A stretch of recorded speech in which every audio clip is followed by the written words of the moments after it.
Abatura ba Kazo barugireyo bashobora ko baruhire kunywa amizi hotireho n'okukoresa amizi n'amatungo kandi obwe bakitonzya haburo wabayamba n'ekyamizi kuruga emyaka yona kitwakurura tukarebaga muntu wena kureka ekizibu eki tukakisangaho tukareba gavumenti izire kuceya ninga kutimba ninga kwongeraho batahana baturaganisa twine ekiturarebire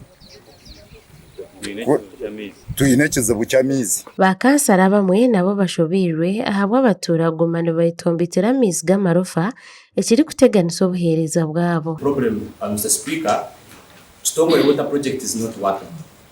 There's no water in the tank. I don't know where the problem is coming from. Last Friday I was there with the chairman of C5.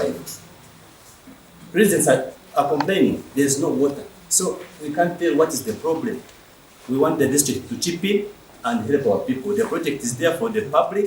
We need those people to have water. Mukuru w'entebe ya katano ashoborire nko kwatwire nashasha nabo gukonka bari kuri by'amizi baremerewe koraje no government etire mu sente. Omu department states zimwe zone twinomu zigenzere ni koraje. Konga tikine department y'amizi tekoraje. Aho katwina amizi g'Ekitongole wihantu gakora tugagasire abantu. Twina amizi g'Akashayi wihantu gakora nago tugagasire abantu.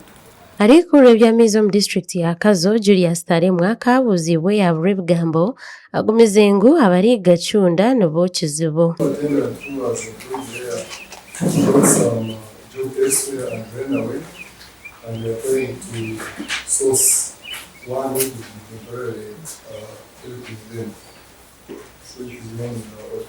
The problem is the pump attendant or the water source?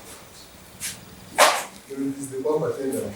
Because as the one who switches on the pump and switches it off. Speaker wa Kazo Dan Nahura aragire mukuru w'abakozi kucyondoze kiri kuteganisa abakozi be ngo abo kuba enshongeje y'amizi erengire.